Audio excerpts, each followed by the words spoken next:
Hello दोस्तों, एक बार फिर से स्वागत है हमारे यूट्यूब चैनल पर। आज हम गणतंत्र दिवस विशेष में बातचीत करेंगे। गणतंत्र दिवस विशेष में ही बातचीत करेंगे कि हम एक गणतांत्रिक देश के नागरिक हैं, कैसे हैं नागरिक, या भारत एक गणतांत्रिक देश है कैसे। आप प्रायः ये जानते होंगे कि 26 जनवरी के दिन ही हमारा संविधान लागू हुआ था, इसलिए हम गणतंत्र हैं। लेकिन इससे संविधान लागू होने और गणतंत्र दोनों का अर्थ अलग अलग होता है, इसलिए हम समझेंगे कि गणतंत्र होने का सही अर्थ क्या होता है। और हम ये भी जानने की कोशिश करें कि भारत जो है वो शुरू से लेकर, यानी खास करके 15 अगस्त 1947 से पहले और 15 अगस्त 1947 से लेकर 26 जनवरी 1950 के बीच क्या रहा, उसके बाद कौन सा कंट्री बना, तो इसके प्रोसेस के बारे में बातचीत करेंगे कि हम गणतंत्र दिवस 26 जनवरी 1950 को ही क्यों मनाते हैं। तो आज का विषय लगभग यही रहेगा कि हम गणतंत्र दिवस के जो बनाते हैं, प्रायः हम भाषण में, किसी के भाषण में भी सुनते हैं कि यही सिर्फ बोला जाता है कि आज गणतंत्र दिवस है और गणतंत्र दिवस यानी 26 जनवरी 1950 को हमारा संविधान लागू हुआ था, इसलिए उस दिन से हम गणतंत्र दिवस मना रहे हैं। लेकिन सिर्फ संविधान के लागू होने से गणतंत्र दिवस मनाने का कारण नहीं हो सकता है। हाँ, संविधान लागू होना एक ऐसा माना जा सकता है कि संविधान लागू होने के उपलक्ष्य में हम 26 जनवरी को एक विशेष रूप में मनाते हैं। लेकिन संविधान तो 26 नवंबर 1949 को ही तैयार हो गया था, तो फिर हम 26 जनवरी 1950 को यानी इतने 2 मंथ के बाद हम क्यों संविधान को लागू किए, क्या कारण था, इसका ऐतिहासिक कारण क्या था। तो आज का विषय इतना ही गणतंत्र दिवस के ऊपर ही रहेगा। तो चलिए हम शुरू से देखते हैं। सबसे पहले देख लेते हैं गणतंत्र का शाब्दिक अर्थ क्या होता है।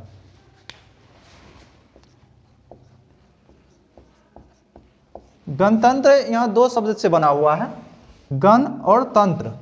गण का अर्थ, एक तो अर्थ होता है समूह, दूसरा होता है नागरिक या जनता होता है, और तंत्र मतलब होता है प्रणाली। तो गणतंत्र का शाब्दिक अर्थ बन जाता है कि एक ऐसा प्रणाली जो जनता के हाथों में हो, यानी जनता के द्वारा निर्मित प्रणाली को ही गणतंत्र कहा जाता है, या नागरिकों के द्वारा निर्मित शासन प्रणाली क्या कहलाएगा, गणतंत्र। यानी इसमें किसी वंशानुगत, किसी राजा का प्रत्यक्ष हाथ नहीं होता है, और यही गणतंत्र है। तो इसी उपलक्ष्य में देखेंगे कि हमारा भारत सचमुच गणतंत्र है या नहीं है, इसके बारे में बातचीत करेंगे। तो गणतंत्र का अर्थ यही होता है कि ऐसा तंत्र या ऐसा शासन प्रणाली जिसमें शासन प्रणाली जो है वो किसके हाथ में होना चाहिए, जनता के हाथ में होना चाहिए। ये शब्द भी बना है, जो बना है रिपब्लिक से, रिपब्लिक भी बना है, जो गणतंत्र का इंग्लिश होता है, ये बना है रेस पब्लिका से। और रेस पब्लिका का अर्थ होता है, रेस पब्लिका मतलब कि रेस का अर्थ होता है कि संबंधित, और पब्लिका का अर्थ आप समझ सकते हैं नागरिक, यानी जनता से संबंधित प्रणाली को क्या कहलाता है, रिपब्लिक कहलाता है। और गणतंत्र का भी अर्थ उसी उपलक्ष्य में लिया गया है, यानी नागरिकों की शासन पद्धति। तो गणतंत्र का शाब्दिक अर्थ समझ गए, लेकिन हमारा भारत है सीधे तो गणतंत्र बन नहीं गया, इसके लिए एक प्रोसेस चलता है, और प्रोसेस के होने के बाद हमारा भारत 26 जनवरी 1950 को गणतंत्र हुआ। कैसे गणतंत्र हुआ वो हम देखते हैं। हम कैसे कह सकते हैं कि हमारा भारत गणतंत्र हुआ था। यहाँ भारत गणतंत्र है लेकिन इंग्लैंड गणतंत्र नहीं है, ये भी हम बताएंगे कि इंग्लैंड क्यों नहीं गणतंत्र है, वो रिपब्लिक क्यों नहीं है, जापान रिपब्लिक क्यों नहीं है, ऑस्ट्रेलिया रिपब्लिक क्यों नहीं है, हमारा भारत ही रिपब्लिक क्यों है, या Bharat, Pakistan, France, America Republic है, कैसे है, इसके बारे में भी बातचीत करेंगे। तो गणतंत्र शासन प्रणाली जो होती है, इसके देखने से पहले हम देखते हैं कि शासन प्रणाली जो होता है, या किसी भी देश का अर्थ होता है, यहाँ आप पॉलिटिकल साइंस में आप चलेंगे, पॉलिटी में खास करके ये होता है राजनीतिक शास्त्र में कि जो राज्य होता है, राज्य का अर्थ ही देश से लिया जाता है। तो राज्य का जो प्रकार होता है, तो राज्य का प्रकार होता है कि एक होता है उपनिवेश,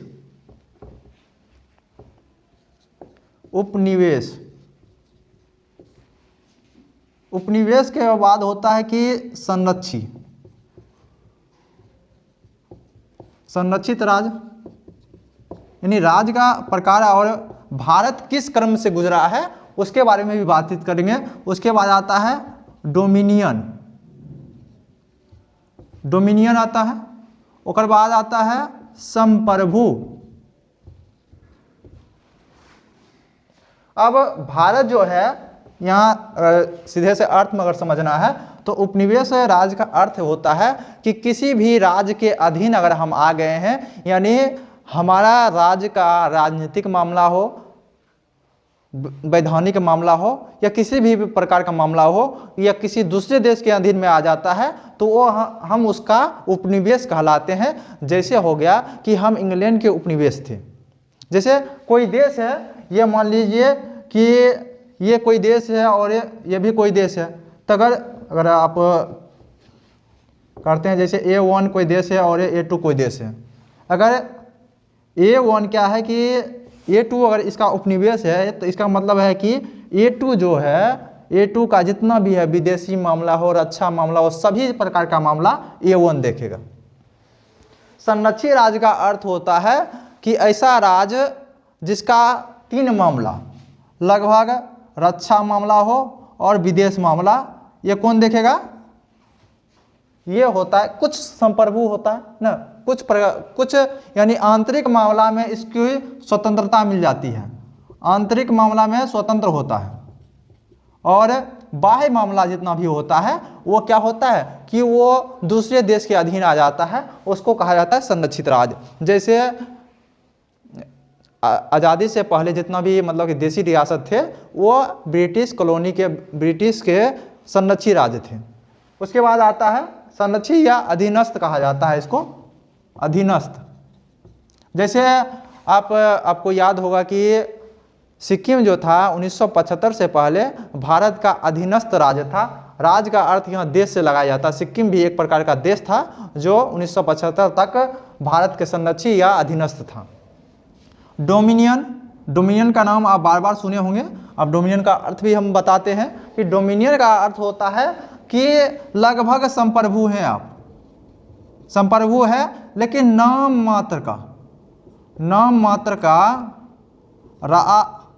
राष्ट्राध्यक्ष जो होगा, राष्ट्राध्यक्ष वो क्या होगा? दूसरे देश के व्यक्ति होगा। यानी राष्ट्र प्रमुख जो होगा वो दूसरे देश का व्यक्ति होगा तो वह क्या कहलाएगा? डोमिनियन कहलाएगा। जैसे आज़ादी के समय अधिकतर नेताओं का मानना था कि हमें डोमिनियन स्टेटस भी मिल जाएगा तो हम क्या करेंगे, उसी से गुजारा चला लेंगे। यानी हम राष्ट्र प्रमुख के रूप में इंग्लैंड की मान्यता को मानते हैं।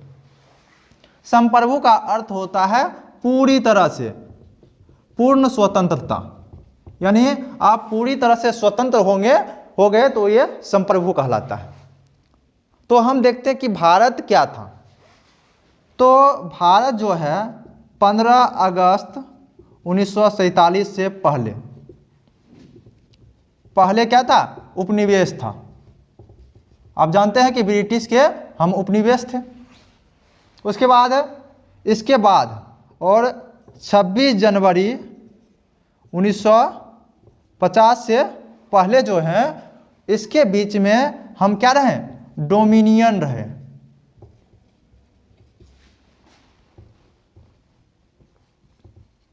यानी डोमिनियन रहे, यानी हमारा जो राष्ट्राध्यक्ष था वो भारतीय कैबिनेट के कहने पर इंग्लैंड के सम्राट के द्वारा नियुक्त किया जाता था, इसलिए हम डोमिनियन थे उस समय। और डोमिनियन जिस समय जो 15 अगस्त 1947 को हम आज़ाद हुए थे, तो आज़ाद कैसे हुए थे? तो एक आप कह सकते हैं कि अधिनियम क्या हुआ था कि ब्रिटिश संसद में पारित हुआ था। वो अधिनियम था भारतीय स्वतंत्रता अधिनियम, जो 18 जुलाई 1947 को ब्रिटिश पार्लियामेंट में पास हुआ था। और उसमें लिखा हुआ था कि 15 अगस्त 1947 को भारत और पाकिस्तान नामक 2 डोमिनियन स्टेट बनाए जाएंगे। तो 2 डोमिनियन स्टेट उस समय डोमिनियन इसलिए बनाया गया क्योंकि वो संक्रमण का काल होता है, और संक्रमण के काल में सीधे प्रकार से दायित्व देना क्या होता है कि आप जानते हैं कि संक्रमण काल में अगर आप आज़ादी के समय की बात करेंगे तो संक्रमण काल में कितना ज़्यादा लड़ाई झगड़ा हुआ था।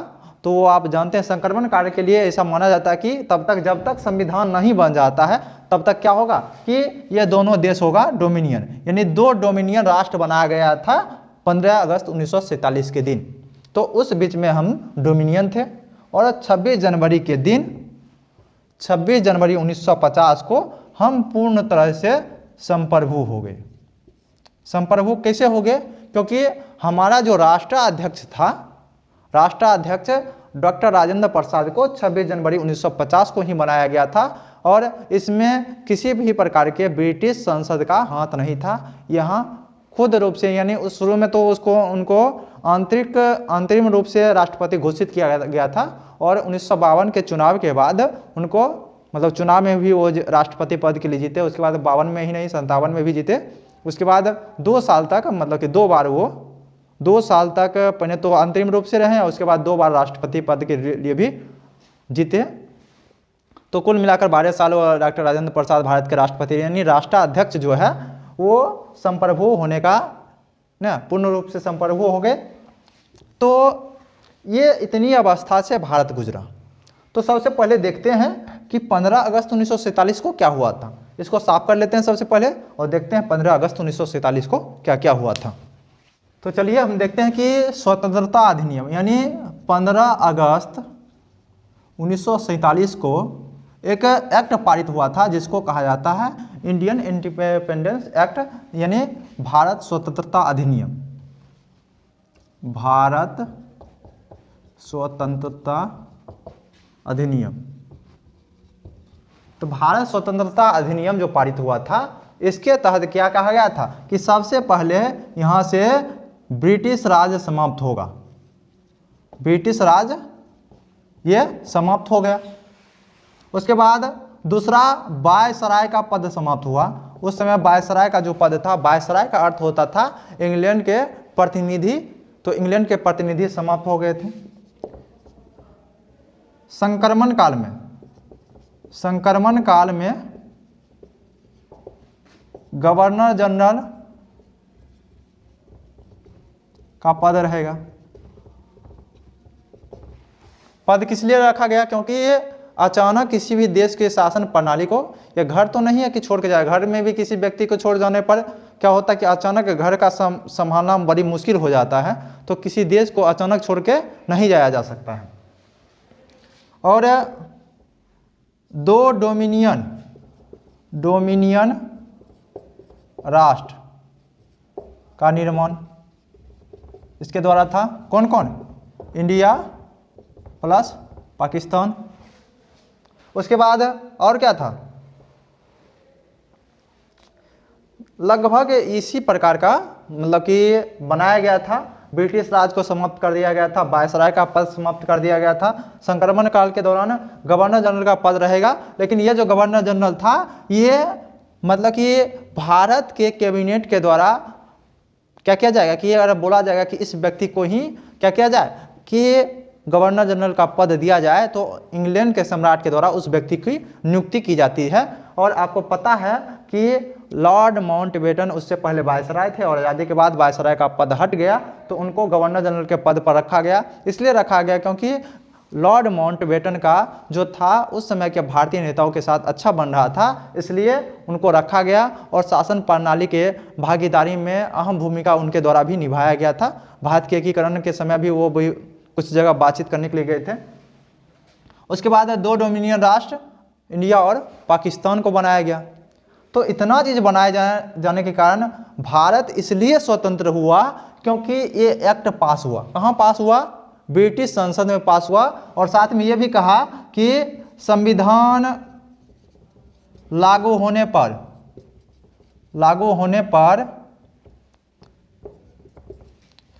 भारत इस एक्ट को भी खत्म कर सकता है, खत्म कर सकता है। और किया भी भारत बाद में इस एक्ट को खत्म कर दिया। तो भारत आज़ादी होने से ये क्रम था कि भारतीय स्वतंत्रता अधिनियम में ये सभी बात लिखा हुआ था। अब देखते हैं कि ये सभी बात लिखा होने के कारण, यानी भारत इस समय 15 अगस्त 1947 को डोमिनियन स्टेट बना था। तो संप्रभु कब बनेगा, तो अब देखते हैं कि संप्रभु कैसे बना और गणतंत्र कैसे बना। इसको साफ कर लेते हैं सबसे पहले और देखते हैं संप्रभु और गणतंत्र। आपको पता होगा कि भारत का जो संविधान था वो 26 नवंबर 1949 को बनकर तैयार हुआ था। और यह संविधान सभा का मतलब कि अंतिम बैठक जो मतलब शुरुआती बैठक जो था वो दिसंबर 1946 से ही शुरू हुआ था और लगभग 2 साल 11 महीना और 18 दिन में यह संविधान पूरी तरह से बनकर इस दिन तैयार हुआ। लेकिन हम 26 जनवरी को ही संविधान को लागू क्यों किए, 26 जनवरी 1950 को संविधान को लागू क्यों किए, इसी दिन लागू क्यों नहीं कर दिए। आपको पता है कि 26 नवंबर को हम संविधान दिवस के रूप में मनाते हैं। इस दिन संविधान लागू नहीं हुआ था, इस दिन संविधान बनकर तैयार हुआ था और 26 जनवरी 1950 को हमारा संविधान लागू हुआ। तो ये 2 महीने लेट करने की क्या ज़रूरत थी। तो लेट करने की ज़रूरत क्या थी, इसके लिए आपको इतिहास में चलना होगा। तो इतिहास में चलने से पहले आपको देख लीजिए कि इसके बीच क्या हुआ था। तो इसके बीच ये हुआ था कि 26 नवंबर 1949 को कुछ एक्ट लागू हुए थे और कुछ एक्ट लागू होने पर आपको एक एक्ट, अगर आप संविधान सही से पढ़े होंगे, संविधान में 395 एक्ट हैं, उसमें से अनुच्छेद 394 जो कहता है कि संविधान 26 जनवरी 1950 को लागू होगा।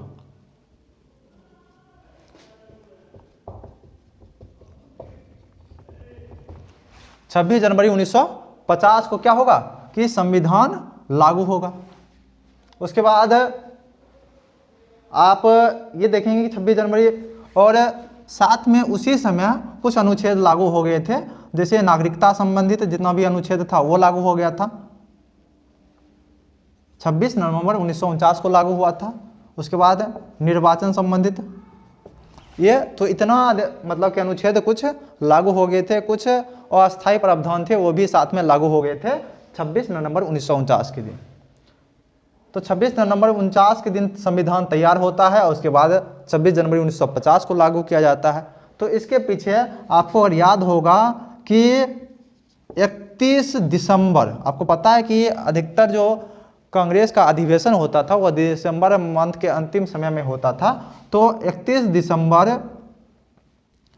1929 को अधिवेशन था लाहौर का और अध्यक्ष थे पंडित जवाहरलाल नेहरू। तो पंडित जवाहरलाल नेहरू अध्यक्ष थे और उस समय जो अधिकतर नेताओं का मानना था कि हमें डोमिनियन स्टेटस मिल जाएगा, उसी से हम काम चला लेंगे। लेकिन पंडित जवाहरलाल नेहरू, सुभाष चंद्र बोस जैसे नेताओं का मानना था कि हमें पूर्ण रूप से आज़ादी चाहिए और इसी के तहत वो अध्यक्ष के तौर पर भाषण दिए थे कि हम क्या करेंगे कि 26 जनवरी 1930 तक क्या करेंगे कि हम आज़ादी यानी पूर्ण स्वाधीनता बन जाएंगे, पूर्ण स्वाधीन बन जाएंगे। और उसी वर्ष से क्या हुआ कि कांग्रेस के द्वारा इस दिन स्वाधीनता दिवस के रूप में मनाया जाने लगा। लेकिन हमारा देश 15 अगस्त 1947 को ही आज़ाद हो गया। तो 15 अगस्त 1947 को आज़ाद होने के बाद अब तो क्या, उस दिन तो आज़ादी तो ले लिए, लेकिन इस दिन का तो मतलब निकालना था। तो इसलिए क्या हुआ कि ऐतिहासिक तौर पर कि संविधान तो बनकर इस दिन तैयार हो गया, लेकिन ऐतिहासिक तौर पर 26 जनवरी के दिन को ऐतिहासिक तौर पर रूप से मनाने के लिए क्या किया गया था कि 26 जनवरी 1950 को ही संविधान को लागू किया गया था। अगर आप विश्व इतिहास जानना चाहेंगे तो विश्व इतिहास में अमेरिका जो स्वतंत्र हुआ था लगभग सितंबर 1783 में स्वतंत्र हुआ था, लेकिन वो 4 जुलाई को ही स्वतंत्रता दिवस मनाता है। इसलिए मनाता है क्योंकि 4 जुलाई 1976 को उन्होंने पूर्ण स्वाधीनता दिवस घोषित किया था, इसलिए वो स्वतंत्रता दिवस 4 जुलाई को ही मनाते हैं। लेकिन उस दिन स्वतंत्र हुआ नहीं था। उसी प्रकार इस दिन स्वतंत्र हुआ नहीं था, लेकिन उस दिन से मनाया जाने लगा। लेकिन इस दिन का महत्व रखना था, इसलिए क्या किया गया कि इस दिन तैयार होने के बाद भी हम 26 जनवरी 1950 को संविधान लागू किए। तो संविधान लागू होने से क्या मतलब हुआ कि हम गणतंत्र कैसे बन गए।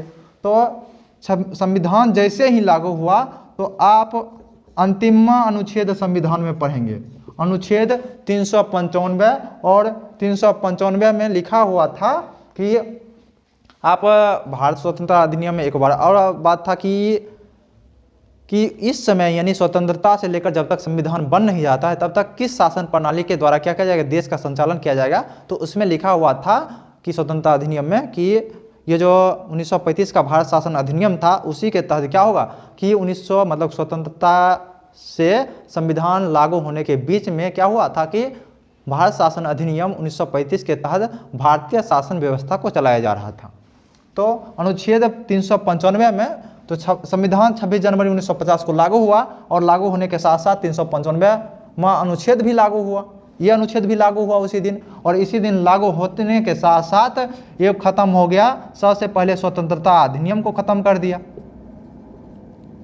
स्वतंत्रता अधिनियम खत्म हो गया, यानी हमारा किसी से कब कोई मर्जी नहीं है। उसके बाद भारत शासन अधिनियम, भारत शासन अधिनियम 1935 को भी हमने समाप्त किया। लेकिन यह है कि 1935 से बहुत सारा धारा लगभग 50% जो है हम अपने संविधान में रखे हैं, क्योंकि हम उसके आदी हो गए थे और उसी के अनुसार हम संविधान मतलब कि देश का चलाना जान गए थे, इसलिए संविधान में इसके अधिकतर वक्तव्य को शामिल किया गया है।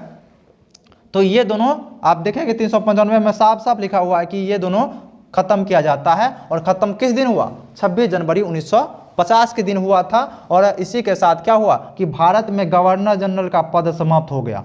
गवर्नर जनरल का पद समाप्त जैसे ही हुआ वैसे ही भारत में एक राष्ट्र अध्यक्ष के रूप में चुना गया, किसको, राष्ट्रपति को। और राष्ट्रपति कौन बने, डॉक्टर राजेंद्र प्रसाद। आपको पता है कि 26 जनवरी 1950 को डॉक्टर राजेंद्र प्रसाद को भारत का राष्ट्रपति अंतिम रूप से चुना गया था। अंतिम रूप से अर्थ ये होता है कि जब तक चुनाव नहीं होता है तब तक उनको राष्ट्रपति मान लिया गया था।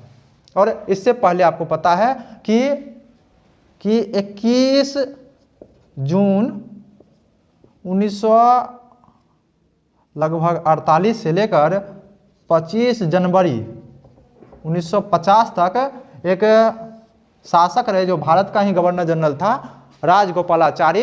ये स्वतंत्र भारत का प्रथम और अंतिम गवर्नर जनरल था, यानी ये भारतीय था। और भारतीय 21 जून 1948 से लेकर 25 जनवरी 1950 तक गवर्नर जनरल रहे। और ये भी क्या था कि भारतीय कैबिनेट के कहने पर ब्रिटिश के जो सम्राट है उसके द्वारा नियुक्त इनको किया गया था। और नियुक्त होने के बाद ये राजगोपालाचारी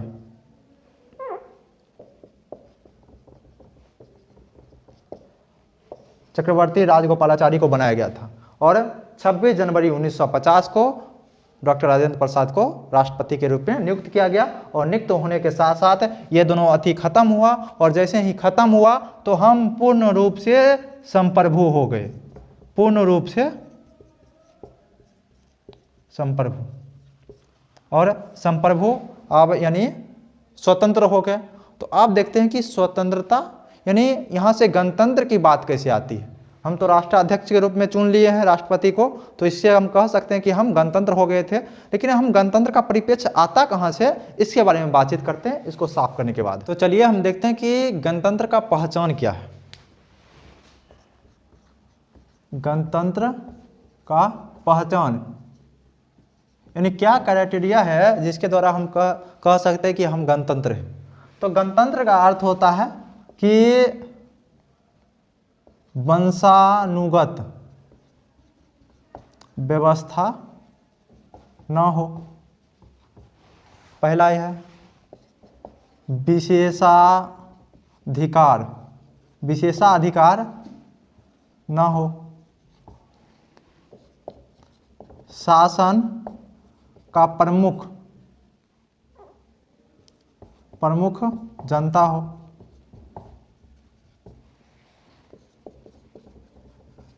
सभी पद सभी के लिए हो, जैसे राष्ट्रपति हो गया, तो हर एक नागरिक क्या बन सकता है, राष्ट्रपति बन सकता है। उसके लिए कोई क्राइटेरिया नहीं है कि इस वंश का व्यक्ति ही राष्ट्रपति बन सकता है। जैसे ही वंश आ जाएगा वैसे ही क्या होगा कि गणतंत्र की दूर हम जाते चले जाते हैं ना। तो गणतंत्र का यह पहचान है कि वंशानुगत व्यवस्था ना हो, विशेषाधिकार ना हो, कि किसी विशेष व्यक्ति का ही, आप मान सकते हैं आरक्षण की बात अलग हो जाती है, लेकिन किसी विशेष वंश के व्यक्ति से ही, यानी जन्म से ही ये तय ना हो जाए कि वो व्यक्ति क्या होगा कि इस पद के लिए काबिल हो गया जन्म के साथ ही। तो विशेषाधिकार ना होना चाहिए, शासन का प्रमुख जनता के हाथ में होना चाहिए, और सभी पद जो है वो सभी के लिए खुला रहना चाहिए। ये इन्हें कि मतलब कि किसी वंश के लिए ये पद है, तो जैसे इंग्लैंड में अभी बहुत सारा पद है जो मतलब किसी विशेष व्यक्ति के लिए ही खुला रहता है, तो वैसा नहीं हो। तो ये सभी गणतंत्र के क्राइटेरिया हैं। हम बाद में देखेंगे, कुछ देर के बाद हम देखेंगे कि हम कहाँ तक गणतंत्र हो पाए हैं। तो इससे पहले हम देख लेते हैं कि एक होता है राजतंत्र, जिसकी अभी चर्चा हो रही है, और दूसरा होता है लोकतंत्र। एक होता है पूर्ण राजतंत्र। पूर्ण राजतंत्र इसी में से निकल कर आता है पूर्ण राजतंत्र। एक होता है आंशिक राजतंत्र। इसमें थोड़ा सा, यानी जनता का, लोकतंत्र का अर्थ क्या होता है कि जनता का हक उसमें समाहित होने लगा, तो वो आंशिक राजतंत्र या इसको मिश्रित राजतंत्र कहा जाता है, मिश्रित राजतंत्र। उसके बाद इसी का कुछ भाग आ जाता है, इसमें कुछ, इसका कुछ भाग आ गया और इसका कुछ अगर भाग आ जाता है तो इसको कहा जाता है लोकतांत्रिक राजतंत्र, या इसको संवैधानिक राजतंत्र भी कहा जाता है, संवैधानिक राजतंत्र। उसके बाद एक होता है फुल्ली लोकतंत्र, इसी को कहा जाता है गणतंत्र, यानी वैसा लोकतंत्र जिसमें राजतंत्र की कोई भूमिका ना हो, उसी को कहा जाता है गणतंत्र। लोकतंत्र ठीक है कि लोकतंत्र बहुत जगह हो सकता है, डेमोक्रेसी हो सकता है, लेकिन राजतंत्र का उसमें प्रभाव नहीं होना चाहिए। अगर राजतंत्र का प्रभाव आ गया तो लोकतंत्र हो सकता है, लेकिन गणतंत्र में थोड़ा भी राजतंत्र का प्रभाव नहीं होना चाहिए, उसी को कहा जाएगा, यानी फुल्ली जो लोकतंत्र है उसी को कहा जाता है गणतंत्र। अब देख लेते हैं कि कौन कौन सा अभी जो वर्तमान का देश है वो किस क्राइटेरिया में आता है। तो पूर्ण राजतंत्र में जैसे हो गया सऊदी अरब हो गया, नॉर्थ कोरिया का भी इसके अंतर्गत रख सकते हैं। वेटिकन सिटी में पोप का शासन होता है, वो भी इसके अंतर्गत आएगा, पूर्ण राजतंत्र के लगभग में आ जाएगा। आंशिक राज यानी मिश्रित राजतंत्र के अंतर्गत आएगा, कि जहां मिश्रित राजतंत्र की व्यवस्था चल रही है।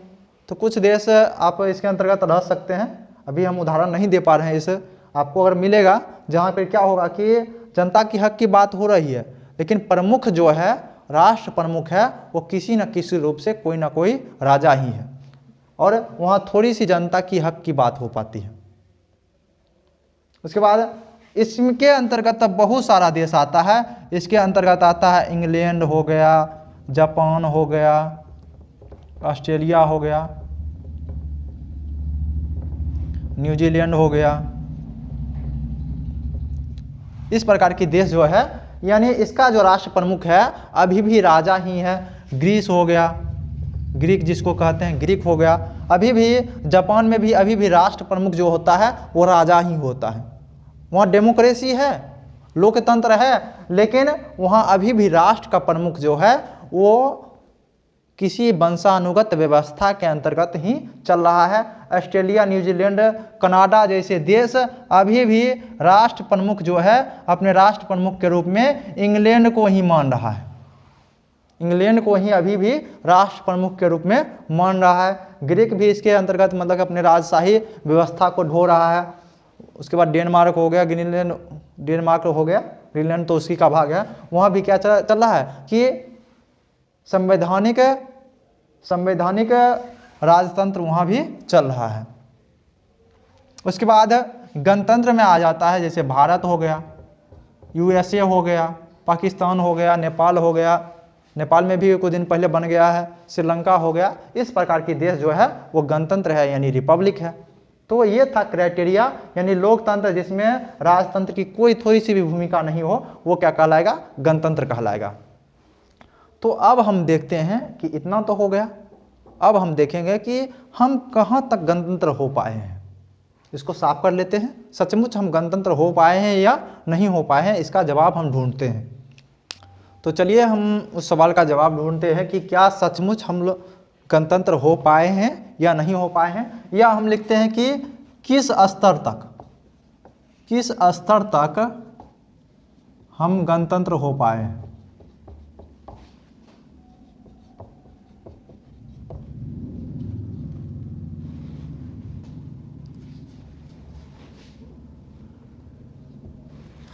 किस स्तर तक, तो एक होता है नियमता, एक होता है आंतरिक रूप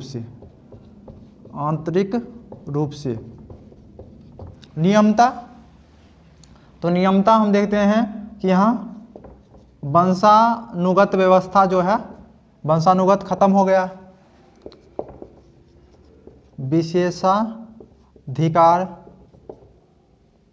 विशेषाधिकार भी खत्म, राष्ट्राध्यक्ष जो है, राष्ट्राध्यक्ष जनता, ये ठीक है कि जनता के द्वारा ही कोई जो व्यक्ति राष्ट्राध्यक्ष होता है ना। सभी पद सबके लिए खुला है, सभी पद सभी के लिए। तो ये सब क्राइटेरिया जो है वो हम पार कर पाते हैं, नियमता जो है हम गणतंत्र है।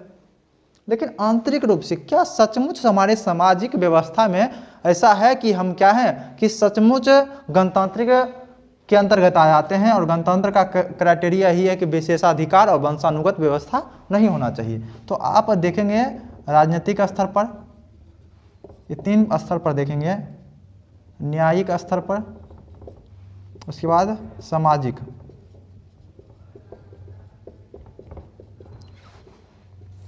अब आप अपने आसपास या किसी भी देश, अपने देश की बात कर लें, अपना देश में केंद्र और राज्य में देखिएगा कि आप ऐसा सोच के बताइएगा कि क्या राजनीतिक व्यवस्था यानी जो देश का पीएम है या राज्य का सीएम है वो किसी न किसी वंशानुगत व्यवस्था से तो नहीं आ रही है।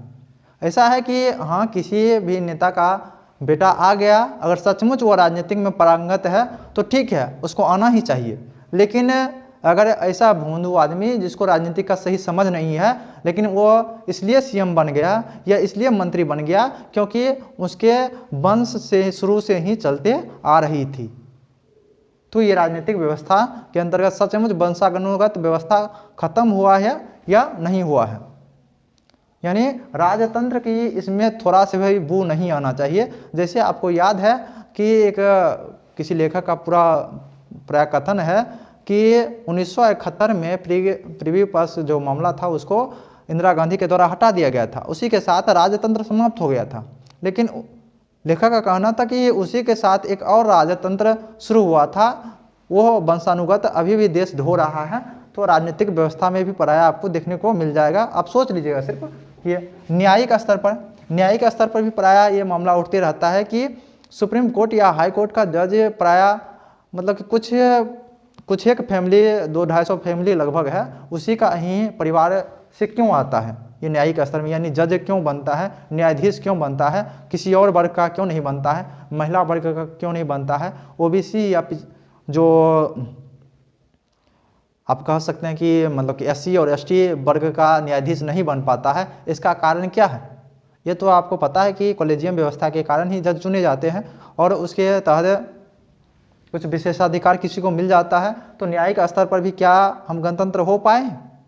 सामाजिक स्तर की बात करते हैं तो सामाजिक स्तर पर भी ऐसा होता है कि पिता का जो काम है वो तो बेटा पराया मिल जाता है, लेकिन पिता का कम प्राय जो जन्म के अनुसार ही बेटे को त्याग कर दिया जाए, अगर जन्मजात व्यवस्था अगर आ रही है तो वहाँ गणतंत्र की व्यवस्था समाप्त हो जाती है, या जन्मजात व्यवस्था होने के कारण ही किसी पीढ़ी को वो करना पड़ा है जन्मजात होने के कारण। अब देखेंगे प्राय समाज में उसका पापा नाई है तो जो बेटा भी नाई का काम जबरदस्ती उसके ऊपर थोपा जा रहा है, तो वो क्या है कि वहाँ वंशानुगत व्यवस्था आ रही है और वहाँ क्या हो रहा है कि हम गणतंत्र से धीरे धीरे दूर होते जा रहे हैं। जैसे कि प्राय महिला के बारे में कहा जाता है कि महिलाओं का काम है कि जो घर का काम ही करे, बाहर का काम या न्यायपालिका या कोई भी मतलब कि विधायिका की बात करते हैं उसमें या नौकरी में महिलाओं को नहीं जाना चाहिए। तो क्या सामाजिक स्तर पर हम गणतंत्र, वो तो जन्मजात उसको ज़बरदस्ती थोप रहे हैं, उसके ऊपर घर का काम वही करेगी, तो क्या हम गणतंत्र के निकट जा रहे हैं या दूर जा रहे हैं? तो ये प्रकार के सवाल प्रायः उठते रहता है और आपको परीक्षा में इस प्रकार का क्वेश्चन आ सकता है कि हम किस स्तर तक गणतंत्र हैं। तो आप क्या कर सकेंगे कि इसके द्वारा आप तो सबसे पहले नियमता तो बता देंगे कि हम गणतंत्र हैं, लेकिन कुछ विरोध के पक्ष में आपको ये आंसर मिल सकता है। इसके बारे में लिखते हुए आप विरोध के पक्ष में जा सकते हैं और उसके बाद आगे का राह बताते हुए आप विरोधी पक्ष जो है उसको सॉल्व करने का तरीका बताइएगा कि इसके द्वारा कुछ नियम बनाया जाना चाहिए जिससे विशेषाधिकार राजनीतिक व्यवस्था में भी खत्म हो, न्यायिक स्तर पर भी खत्म हो और सामाजिक स्तर पर भी खत्म हो। तो इसी के साथ जो है ये हम आज का जो प्रसंग है उसे समाप्त करते हैं और आशा है कि आप अच्छी तरीके से हमारे गणतंत्र के बारे में समझ गए होंगे और आगे हम जल्द जो सिलेबस शुरू किए हैं इतिहास वैकल्पिक विषय का हो और उसके बाद राजनीतिक व्यवस्था का जो चल रहा है और अगला जो नागरिकता चैप्टर है उसको भी हम जल्द लेकर आएंगे। तब तक के लिए धन्यवाद।